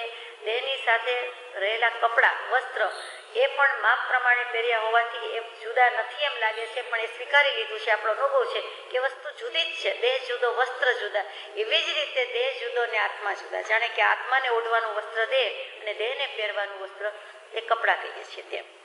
દેહ વસ્ત્રનો જેવો સંબંધ છે એવો જ દેહ અને આત્માનો સંબંધ છે અને જ્ઞાની પુરુષો યથા તથ્ય દીઠો છે. અર્થાત સંબંધ છે તો એનો સંયોગ છે તો વિયોગ થવાનો છે, મિલન છે તો એનો વિરહ છે જ. એવી રીતે એક કોશિકાની બે બાજુ છે, એક બાજુ આ છે, બીજી બાજુ આ છે. એટલે જે સંબંધ છે એ સમવાય સંબંધ નથી, સંયોગ સંબંધ છે એમ કેવું છે. એટલે બધી જુદા જ છે. ક્ષીર નીરની પેઠે રહેલા છે, દૂધ અને પાણીની પેઠે રહેલા છે, પણ હમણાં પ્રયોગ કરો તો તરત જ અથવા સેજ ગરમ કરો તો પાણી બળી જાય છે, દૂધ રહી જાય છે. અને વધારે પ્રયોગ કરીએ તો બિલકુલ દૂધ અને પાણી જુદા પડી શકે છે. દૂધનો પાવડર થઈ જાય છે, રહી જાય છે અને પાણી જુદું પડી જાય છે, આપ વધારે જાણો, અથવા માવો થઈ જાય વગેરે. તો એ થઈ શકે છે પ્રયોગથી માથી. તો કર્મ અને આત્મા એટલે કે કર્મ કહેતા પૂતગલ જળ એ દ્રવ્ય જુદું છે, આત્મદ્રવ્ય ચેતન દ્રવ્ય જુદું છે, બંનેને સંબંધ થયેલો છે. બંનેનું કમ્પોઝિટ ફોર્મ લઈને આપણે બેઠેલા છીએ. અત્યારે આપણે આત્મા કહી દઈએ તો કેવું પડે કે બંને સાથે છે. આત્મા છે પણ એકલો આત્મા નથી, નર્યો આત્મા નથી. શુદ્ધ આત્મા હોય તો સિદ્ધશિલામાં હોય, શુદ્ધાત્મા હોય તો ત્યાં હોય, અહીં ન હોય. એટલે આ રીતે સંબંધ છે. એટલે કલ્પના કરીને સંબંધ થયાનું માની લેવું તેમ નહીં. થોડાક કંઈક ભાવ કરી દીધા, ઉપરથી કર્મ ચોંટાડી દીધા કે ભાવથી લગાવી દીધા એમ નથી. એનો સંબંધ છે જ, પણ સંબંધ છે. સંબંધ કહેતા જ એ બંધાયેલું છે, સંબંધ પણ બાંધેલ એટલે છૂટું પડી શકે છે. હવે આ ગાથા ક્યાં છે એ મુખ્ય વાત છે.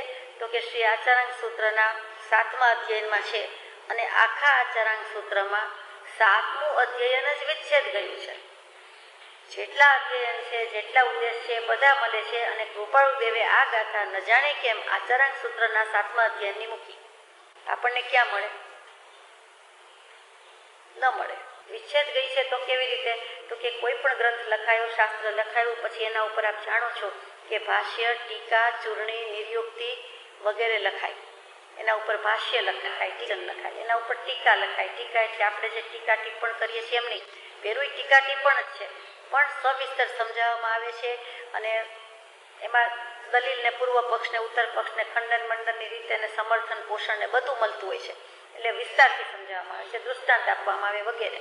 તો એ આખું વર્ણન વિશદ છણાવટ જુદી વાત થઈ. તો ટીકા, ભાષ્ય, ચૂર્ણી, બીજા કોઈ શાસ્ત્ર કરતાના માગનું અભિમાન ચૂર્ણ કરી નાખે, ભૂકા બોલાવી દે, એને જરાય અંશ જેટલું ન રહે, એમ થાય કે આવા લખનારા પડ્યા છે એવું લખે, એ ચૂર્ણી કહેવાય, ચૂર્ણીકાર. એટલે એવી ટીકા, ભાષ્ય, ચૂર્ણી અને નિર્યુક્તિ અને ગાથા આ બધું લખનાર છે. 5 અંગ કહેવાય. કોઈ પણ આગમ લખાય, શાસ્ત્ર લખાય તો એની 5 રીતે આ છણાવટ થતી હોય. એમાં આવશ્યક આચારાંગ સૂત્રનું એક નિર્યુક્તિ છે અને નિર્યુક્તિ જે શાસ્ત્ર છે એની એક ગાથા છે. એમાં મૂકેલું છે કે આચારાંગ સૂત્રના 7મા અધ્યાયની આ ગાથા છે અને તેમાં મૂકી છે. એટલે આપણને ખબર પડે. બાકી આચારાંગ સૂત્રમાં બધા જ કોઈ પણ પ્રકાશન લેશો, કોઈ પણ જગ્યાએ જશો, કોઈ પણ ભંડાર હશે કે આગમ 32 હશે કે 45 આગમ હશે કે દિવાલ પર કોતરેલા હશે, એમાં આચારાંગ સૂત્રનું 7મું અધ્યયન છે નહીં, પણ આ એમાંથી લીધેલી ગાથા છે. ક્યાંથી ભગવાનના ઉપયોગમાં આવે છે બધું. બીજો બોલ છે પ્રદેશ અને પ્રકૃતિ બંધ મન વચન કાયાના યોગ વડે થાય, સ્થિતિ અને અનુભાગ બંધ કશાય વડે થાય. કોઈ પણ કર્મ બાંધીએ તો છીએ અને બંધ થાય છે તે 4 પ્રકારે કહીએ છીએ: પ્રકૃતિ, સ્થિતિ, અનુભાગ, પ્રદેશ. એમાં આપણે પ્રકૃતિ અને પ્રદેશ પહેલા લેતા, એમ જ લઈએ. તો કે કાંઈ પણ ભાવ કર્યો એટલે બંધાઈ ગયા, તરત જ એ વહેંચણી થઈ ગઈ.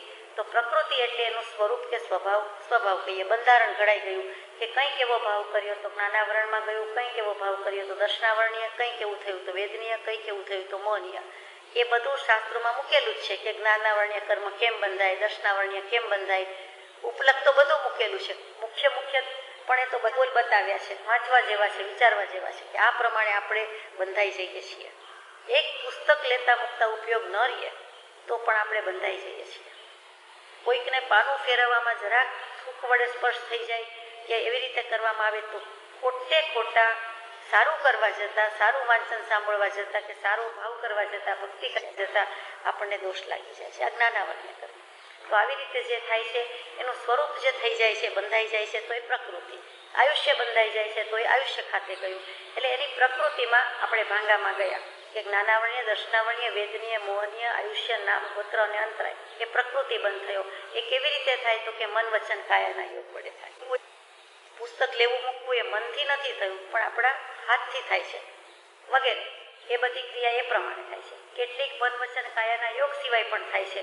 અહીંયા મન, વચન, કાયાના યોગ વડે પ્રકૃતિ બંધ થાય છે, બીજું પ્રદેશ બંધ થાય છે. પ્રદેશ બંધ શું છે તો કે કેટલા કર્મના દળિયા લીધા, થોડાક લીધા, તલની લાડુળી જેટલા લીધા કે બુંદીના ચૂરમાના લાડવા જેટલા લીધા, 100 ગ્રામના લાડવા જેટલા લીધા કે 25 ગ્રામના લીધા કે પછી મોટો 1 કિલોનો લાડવો લીધો. એ જે છે દળિયા કહેવાય, કર્મના દળિયા. તો કે પ્રદેશ બનશે કે કેટલું લેવું, જથ્થો કેટલો છે, સ્ટોક કેટલો. સ્ટોક નહીં કહેવાય, જથ્થો જ કહેવાશે. એને દળિયા શબ્દ મૂકે છે, દલિક અથવા દળિયા, તે પ્રદેશ બનશે. આ બધા આમ જુઓ તો પ્રાઇમરી ટોક છે, પણ રિવાઇઝ કરી જઈએ. પછી સ્થિતિ અને અનુભાગ બંધ બંધાય.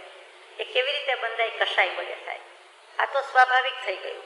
પછી કશાય થાય કે મારે તો હવે પુસ્તક સારી રીતે જ મૂકવું છે, અથવા તો એને સરસ રીતે વેસ્ટર્ન કરવું છે, ગાળવું છે કે શણગારવું છે, અથવા બહુમાનપણું કરવું છે. એ પણ સંકલ્પ છે, ભાવ છે, એ પણ શુભ ભાવ છે, પણ એ ગણાય તો કશાય જ.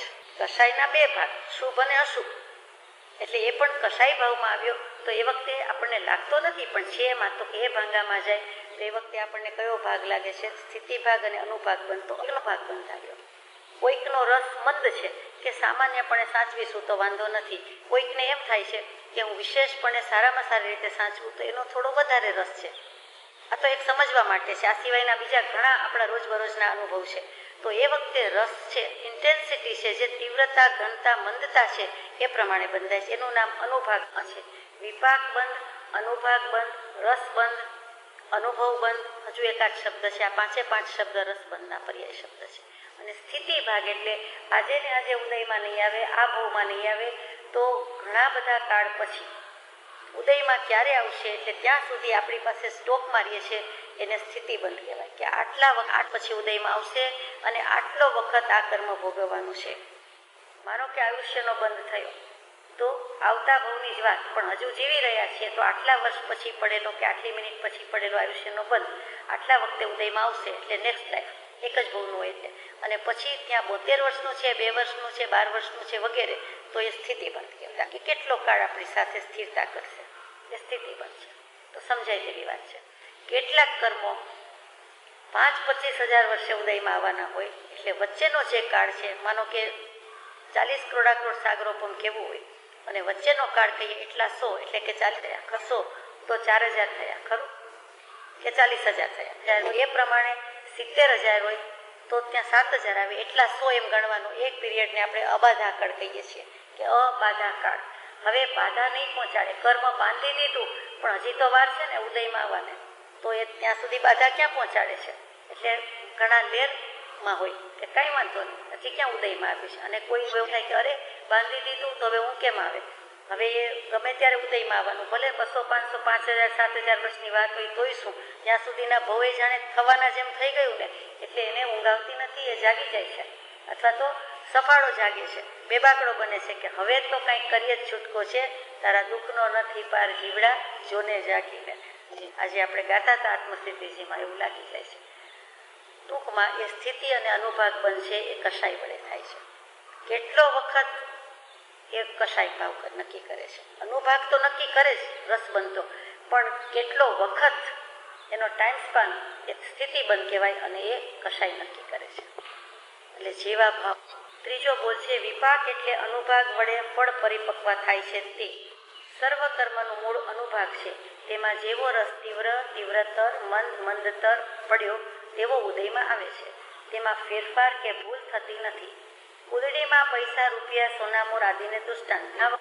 જેમ એક કુલડીમાં ઘણા વખત પહેલા રૂપિયા પૈસા સોનામોર નાખી હોય તે જ્યારે કાઢો ત્યારે તેને તે ઠેકાણે તે જ ધાતુરૂપ નીકળે છે. તેમાં જગ્યોની તેમજ તેની સ્થિતિનો ફેરફાર થતો નથી. એટલે કે પૈસા રૂપિયા થતા નથી, રૂપિયા પૈસા થઈ જતા નથી. તે જ પ્રમાણે બાંધેલું કર્મ દ્રવ્ય ક્ષેત્ર કાળ ભાવ પ્રમાણે ઉદયમાં આવે છે. આપણે હમણાં વાત કરી તે જ વિપાક એટલે ફળ એટલે રિઝલ્ટ, એનું ફ્રૂટ સારું કે ખરાબ, એટલે એનું નામ અનુભાગ અને એના વડે ફળ પરિપક્વતા થાય છે. એટલે ઉદય શું છે તો કે જે પૂર્વે બાંધેલું છે એ ફળ ભોગવવાનો સમય આવે તેનું નામ ઉદય. ઉદય એટલે બીજું કંઈ નથી. વાવ્યો ફળ લેવાનો સમય આવ્યો, સારું કે ખરાબ. તે સર્વ કર્મનું મૂળ અનુભાગ છે. તેમાં જેવો જેવો રસ તીવ્ર બાંધ્યો, તીવ્ર તર બાંધ્યો, મંદ બાંધ્યો કે મંદ તર એ પ્રમાણે ઉદયમાં આવે છે. એમાં ફેરફાર કે ભૂલ થતી નથી. ચોખ્ખું કહી દીધું કે એમાં ફેરફાર ભૂલ થતી નથી. એટલે કઈ રીતે નથી થતી? દાખલો આપ્યો કે જે મોરણમાં કોઈએ રૂપિયા પૈસા સોનામોર કે કાંઈ પણ લગડી વગેરે મૂક્યા હોય કે ઘરેણા મૂક્યા હોય અને જો જમીન નીચે દાટી દીધું હોય, મૂકી દીધું હોય, એ અગાઉ બધું એવું થતું એટલે આપણને અત્યારે ઇરેલેવન્ટ અપ્રસ્તુત લાગે, પણ પહેલા બધા આવું કરતા. હજુ પણ કટોકટીના પ્રસંગમાં ક્યારેક કરવું પડે. ચીન પ્રતિમાજી વિતરાગ પ્રતિમાજીને આક્રમણ થતા હતા, યુદ્ધ થતા હતા ત્યારે મૂકી દેતા હતા. તો એવી રીતે સરસ રીતે સુરક્ષિત કરીને જમીનમાં પણ મૂક્યા હોય છે. ભૂગર્ભમાંથી ઘણીવાર નીકળે જ છે. તો કે એમાં એનો ફેરફાર થતો નથી. એટલે કે રૂપિયાના પૈસા ન થઈ જાય ને પૈસાના રૂપિયા ન થઈ જાય, ચાંદીનું સોનું ન થઈ જાય ને સોનાની ચાંદી ન થઈ જાય. કરન્સી મૂકી હોય તો એ કદાચ માટી પાણી વગેરે સંયોગથી કદાચ એને અસર થાય પીસ ઓફ પેપર હોવાથી, પણ સિક્કાની વાત મૂકી છે તો એમાં કંઈ રૂપિયાનું પૈસાને કંઈ બદલાઈ જાય નહીં. ચારાની મૂકી હોય તો રૂપિયો થઈ જાય નહીં ને રૂપિયો હોય તો 5 રૂપિયાનો સિક્કો થઈ જાય નહીં. સમજી શકાય વાત છે. એ જ પ્રમાણે બાંધેલું કર્મ કોઈને શરમ રાખતું નથી. એને દ્રવ્ય ક્ષેત્ર કાળ અને ભાવ પ્રમાણે ઉદયમાં આવેલી છે. એટલે ચોખ્ખું લખી દીધું છે કે જે રીતે બંધાય છે એ રીતે પછી ઉદયમાં. ચોથો બોલ છે આત્માના હોવાપણા વિશે જેને શંકા પડે તે ચારવાક કહેવાય. ચારવાક શું? તો કે ચારવાક નામના એક ઋષિ થઈ ગયા. માન થઈ જાય એવા ઋષિ હતા. અને ચારુ વત્તા વાક એટલે ચાર વાક. ચારુ એટલે સુંદર અને વાક એટલે વાણી. જેની ફૂલી ફાલી સુંદર વાણી, અતિ ઉત્તમ વાણી, તેનું નામ ચારવાક. એ ઋષિની વાણી એવી હતી. એની વાકછટામાં બધા આવી જાય એવી એની વાણી હતી. બીજી રીતે જુઓ તો ચારવાક એટલે ચર ધાતુ છે સંસ્કૃત ક્રિયાપદ. ચર ઉપરથી ચરવણા. કંઈક જીભે ચાખી લીધું હોય અને બહુ જ ભાવી હોય પછી એ ફરી ક્યારે મળે એની ચડ ઉપડે એમ કહીએ તો કે ચરવણા. એટલે ચાવ કરવાનું મન થાય, એની પાછળ પડવાનું મન થાય, એ ક્યારે મળે એવો ભાવ થાય, એ ચરવણા. એ પણ છે. તો કે અહીંયા ચારવાક ઋષિને ભૌતિક જીવનું એટલું બધું ઘેલું, એનું જ મહાત્મ્ય કે એ જ સુખ સાચું છે, એ સિવાય કંઈ સુખ છે જ નહીં. અને એની જ ચરવણા, એની જ વળગાણ, એ જ ચળવળ, એની જ ચડ ઉપડે, એનું નામ ચારવાક ઋષિ. આ એક શબ્દથી સમજ્યા. એ ક્યારે થયા? કાલ્પનિક પાત્ર નથી, આ હકીકત છે. એક થઈ ગયેલા છે ચારવાક મુનિ, ચારવાક ઋષિ. એ ક્યારે થયા? તો કે ઈસવીસન પૂર્વે 2439 એમનો જન્મ. ઈસવીસન પૂર્વે એટલે 2440 વર્ષ એ ગણો અને 2008 આ ગણો. 4500 વર્ષ પહેલા લગભગ એ થઈ ગયા. એમના માતાનું નામ સૃષ્વિણી, ક્યાંય સાંભળ્યું ન હોય એવું, અને પિતાનું નામ ઇન્દુકાંત. અને કોઈક વખત ચારવાક દર્શનની વાત આવે ત્યારે એમ કે બૃહસ્પતિએ પ્રવર્તાવ્યું છે. તો બૃહસ્પતિ નથી એમ નહીં, બૃહસ્પતિ નામની વ્યક્તિ થઈ ગઈ છે. એ ચારવાક ઋષિના શિષ્ય હતા. એનું નામ બૃહસ્પતિ. અને એ જ્ઞાત બાર મુકાયેલા એ જમાનાના બ્રાહ્મણ હતા. અને પછી એમણે ચારવાક ઋષિનો આશ્રય લઈ લીધો હતો. એટલે ચારવાક દર્શન એમણે પણ પ્રવર્તાવ્યું એમ કોઈક જગ્યાએ વાંચવામાં આવે, પણ એ થોડુંક માહિતી દોષ છે. કારણ કે બૃહસ્પતિના ગુરુ હતા એ ચારવાક ઋષિ અને એમણે સ્થાપ્યું છે, એમણે દર્શન આપ્યું છે. એમણે શું આપ્યું દર્શન?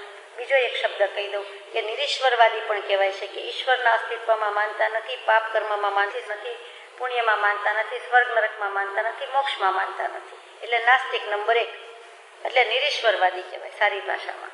અને એનો બીજો છેલ્લો શબ્દ તે લોકાયત. લોકાયત દર્શન અથવા લોકાયતિક. તો લોકાયત શું? તો કે લોકોને ગમે છે તે, લોકો સહેલાઈથી સ્વીકારી લે છે, લોકો સહેલાઈથી એક્સેપ્ટ કરે છે, એડોપ્ટ કરે છે, વાહ કરે છે તેવું. શું કામ? તો કે ઋણમ કૃત્વા ઘૃતમ પીબે, દેવું કરીને પણ ઘી પીઓ, ખાવો પીવો અને મોજ કરો. આ બહુ મીઠા તો પરભવ કોણે દીઠા. આપણે એમ જ કહીએ છીએ કે આ બહુ મીઠા તો પરભવ કોણે દીઠા, માટે આ બહુ કરી લેવું, આ ક્ષણ પણ ચૂકવી એમ કહીએ છીએ. જ્યારે એ બીજા અર્થમાં કહે છે કે આ કાલ કોણે દીઠી છે, માટે આજે જોયું જાણ્યું ભોગવ્યું ભલું એ ભેગું આવશે એમ એનું કહેવાનું છે. પણ ભેગું આવે એવું માનતા જ નથી. પુનર્જન્મ, પૂર્વજન્મ, આત્મા, કર્મ, સ્વર્ગ, નરક, મોક્ષ એવું કાંઈ માને નહીં. નાસ્તિક જ. આ જે અસ્તિત્વ છે એનો સ્વીકાર કરવો, કે જે છે તે છે, બાકી કાંઈ નથી, એવા એ ચારવાક દર્શન.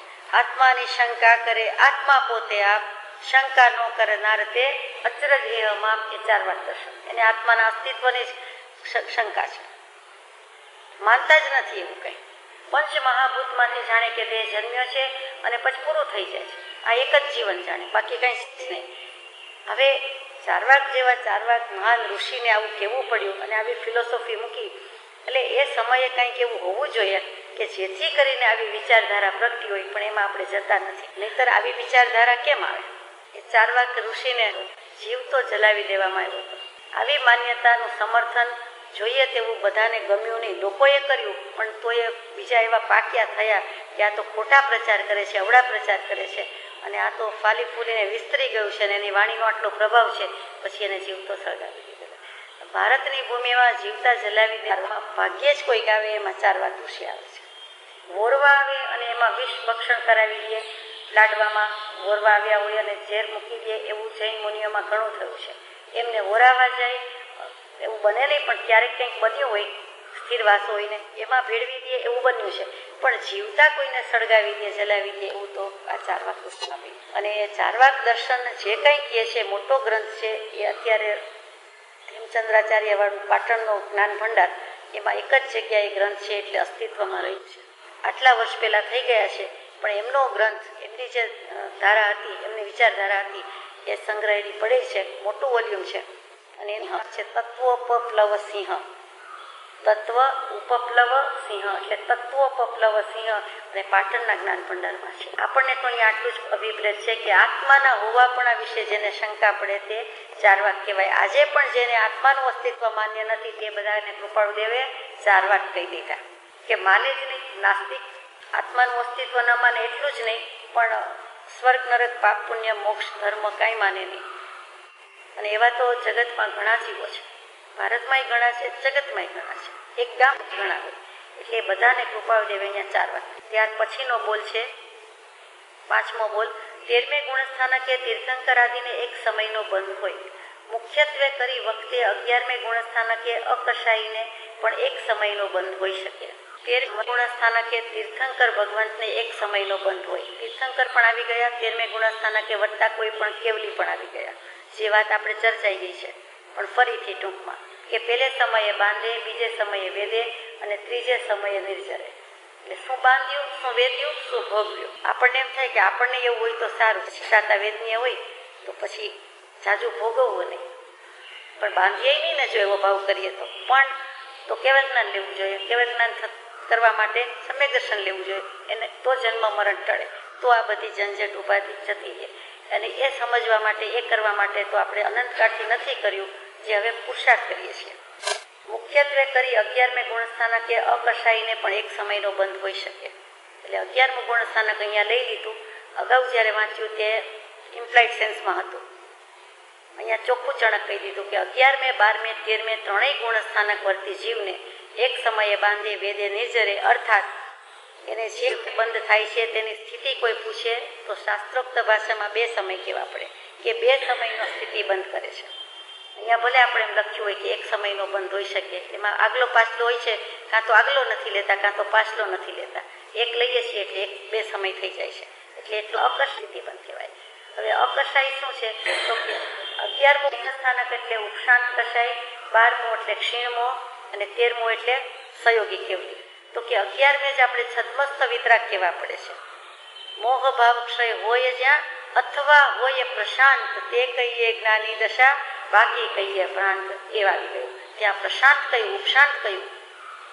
એટલે તે રૂપાદેવે લીધા કે એને જ્ઞાની દશા કીધી છે. ઉપશમ ગૌણ સ્થાને કોઈ ભલે કદાચ પડી જાય 11 હોય તો પણ એને એક વખત જ્ઞાની દશા છદ્મસ્ત વિતરાગ, જો આમ જાય તો વિતરાગ થઈ જાય, આમ જાય તો પડી જાય.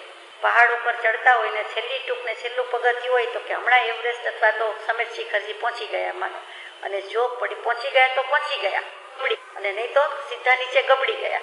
લગભગ ત્યાં આવ્યા છે ત્યારની વાત છે. 11મા ગુણસ્થાનક કે છે આગળ જતા રહીએ તો વાંધો નથી, નહીતર પડવાનું જ છે. અને આગળ તો લગભગ જતા નથી, 11મું ટચ થાય એટલે એને પડવાનો તો સ્વભાવ જ છે, એ પડે જ છે. પણ ફરક એટલો કે પડીને તરત કોઈ બેઠો થઈ જાય જીવ, એટલા માટે 11માનું પણ મહત્વ છે અને તે જ ભવે આગળ પણ જતો રહે, નહીં તો પડતો નીચે આવે છે. તો 11મો 12મો એટલે છદ્મસ્થ વિતરાગ કીધા અને 13મું તે સહયોગી કેવલી કીધા. એટલે ત્યાં અકશાઈ કહેવા પડે છે. 11મું 12મું ગુણસ્થાનક છે એને અકશાઈ કહેવાય છે અને 1 થી 10 છે એને સકશાઈ ગુણસ્થાન કહેવાય. એટલે અહીંયા કશાઈ નથી એમ કીધેલું છે, અલ્પ કશાઈ છે. ઉપશાંત છે એટલે થોડુંક તો પડ્યું છે, અંશજી છે, તેમ છતાં એને અકશાઈ કીધેલા છે. છઠ્ઠો બોલ છે પવન પાણીની નિર્મળતાનો ભંગ કરી શકતો નથી પણ તેને ચલાયમાન કરી શકે છે. તેમ આત્માના જ્ઞાનમાં કઈ નિર્મળતા ઓછી થતી નથી પણ યોગનું ચલાયમાનપણું છે. બંધી રસ વિના એક સમયનો બંધ કયો. પાણી પડ્યું છે, સ્વચ્છ છે, નિર્મળ છે, તો પવન આવે છે, આપણે તોફાન કરીએ છીએ, કાંકરી નાખીએ છીએ એમ નહીં, પણ પવન છે નેચરલ, કુદરતી, સ્વાભાવિક રીતે, તો પાણીની નિર્મળતાનો ભંગ થાય છે. નિર્મળતામાં કોઈ ફેર નથી પડતો, સ્વચ્છતા એવી ને એવી મેન્ટેન છે, પણ ડોલાયમાન થાય છે, તરંગ થાય છે, વલય થાય છે, તો એને ચલાયમાન કરી શકે છે, હલબલાવી નાખે છે પવન, આ બાજુથી આ બાજુ જાય, આ બાજુથી આ બાજુ જાય. તેમ આત્માના જ્ઞાનમાં કઈ નિર્મળતા ઓછી નથી થતી પણ મન વચન કાયાના યોગ લઈને બેઠા છીએ, શરીર લઈને બેઠા છીએ, તો યોગ હોવાથી એનું ચલાયમાનપણું છે. હાથ પગ હલે છે, કમળ ચાલે છે, શ્વાસોચ્છ્વાસ ચાલે છે, વગેરે વગેરે. એટલે એથી કંઈ ઝાઝો બંધ પડતો નથી, કોઈ જાતનો રસ નથી, તીવ્ર મંદ રસ નથી, એટલા માટે એવો કશાય નથી, માટે માત્ર એક સમયનો બંધ કર્યો. ચોખવટ કરી કે યોગને કારણે બંધ છે, કશાયના કારણે બંધ નથી. કશાય અને યોગથી બંધ થતો હોય એમાં કશાય નીકળી ગયું છે, અકશાય ગુણસ્થાન છે. તો શેનાથી બંધ થાય છે? તો કે મન વચન કાયના યોગ તો છે ને, એ તો સહયોગી કેવલી જ્યાં સુધી આયુષ્ય છે, નામ કર્મનો ઉદય છે, વગેરે કર્મનો ઉદય છે, ત્યાં સુધી એ મન વચન કાયા તો છે જ. શૈલેષીકરણ કરે છે ત્યારે જ આત્મપ્રદેશને અચલ મેરુ પર્વત જેવા કરે છે, બાકી તો છે જ. એટલા માટે એને કઈ અપેક્ષા બંધ થયો? આમાંય વાદ વિવાદ બહુ થતા હોય છે. એ કશાય અપેક્ષાએ છે ને યોગ અપેક્ષાએ નથી, યોગ અપેક્ષાએ છે ને કશાય અપેક્ષાએ નથી, વગેરે વગેરે. અત્યારે તો આપણને અહીંયા કન્ક્લુઝન કરીને મૂકી દીધું છે, એટલે આપણે વિચારવાનું રહેતું જ નથી કે યોગને કારણે છે, જે બંધ છે તે યોગને કારણે છે. 7મું છે જો કે કશાયનો રસ પુણ્ય તથા પાપરૂપ છે તો પણ તેનો સ્વભાવ કડવો છે. કશાયનો રસ પુણ્ય તથા પાપરૂપ છે. કશાય ભાવ થઈ જાય છે, કોઈ પણ શુભ કે અશુભ ભાવ એટલે એનું નામ કશાય. કયા કેટેગરીમાં, કયા ભાંગામાં મૂક? તો કે કશ અને આઈ, કૃષિ શબ્દ આવ્યો. આઈ એટલે આવક. તો કે રાગ દ્વેષ કે કોઈ પણ શુભ અશુભ ભાવ વડે આત્મા જે કાંઈ કર્મની વર્ગણાને ખેંચે છે, આકર્ષે છે, ખેતી કરે છે, કર્મોની ખેતી કરે છે, કર્મોની આવક કરે છે, તેનું નામ કશાય. કશ અને આઈ, અને એના પરથી જ કૃષિ શબ્દ, કૃષિકાર વગેરે ખેતી કહીએ. તો આ કર્મોની ખેતી, કર્મોની આવક આપણી ચાલુ રહે છે, એવા કોઈ પણ ભાવ શુભ હોય કે અશુભ તેનું નામ કશાય. તો કશાયનો રસ પુણ્ય પાપરૂપ છે. શુભાશુભ ભાવ કરીએ છીએ એ જ પુણ્ય અને પાપ રૂપે આપણે લેવાના થાય છે, તો પણ તેનો સ્વભાવ કડવો છે. એ કેવી રીતે? તો કે ષડરસ ભોજન કહીએ છીએ, તીખો, ગળ્યો, કડવો, ખારો, તુરો એટલે કસાયેલો, અને એકાદ કંઈક રહી જતો હશે તે. તો કે 5 હોય કે 6 રસ હોય. તો અહીંયા કશાયનો રસ કેવો? તો કે કશાય બોલતા જ કડવું, ગમે નહીં તેમ, ગળ્યું તો નથી જ, તો ખારું નથી. કેવું હોય તો ખારું કહેવાશે, હમણાં આવશે ખરું, પણ એ મીઠું નથી, ગળ્યું નથી, તીખું નથી, પણ એને કસાયેલું કેવું હોય તો કહેવાય. પણ અહીં તો ભગવાને કડવું જ કહી દીધું છે કે એનો રસ કે સ્વભાવ કડવો છે. એટલે કશનો અર્થ કસાયેલો કહેવાય, તુરો કહેવાય અને કડવો કહેવાય. ઘણીવાર આપણે કહીએ ફાકી અથવા વસ્તુ કેવી લાગે, તો કોઈ કડવી કહી દે ને કોઈ જરા રિફાઇનમેન્ટ લગાવીને બોલે, કારણ કે જાણ્યું છે, અનુભવ્યું છે, ને તો એ કહી શકે છે કે એવું કંઈ કડવું નથી, એ જરા કસાયેલો એટલે તુરો સ્વાદ છે. એ તુરો શબ્દ છે તે એ અહીંયા કડવો છે એ કેવું છે કે કડવાશ છે એ કસાયેલો સ્વાદ છે, કસાય અને કસાયેલો સ્વાદ એટલે તુરો છે. શબ્દ રસ આવે એટલે આપણને હંમેશા ગળપણ કે મીઠાશ યાદ આવે અથવા ભાવતું લાગે, લાઇકિંગ વાળું લાગે. રસ શબ્દ જેવો છે એટલે કૃપાળુદેવે અહીંયા ચોંકાવ્યા છે, જગાડ્યા છે કે રસ ભલે હોય, આ શેરડીનો નથી, આ કેરીનો નથી, આ જ્યુસ નથી, આ કોઈ ફળનો નથી. આ રસ પુણ્ય પાપ હોવા છતાં સાથે એનો સ્વભાવ કેવો છે, એનું બંધારણ કેવું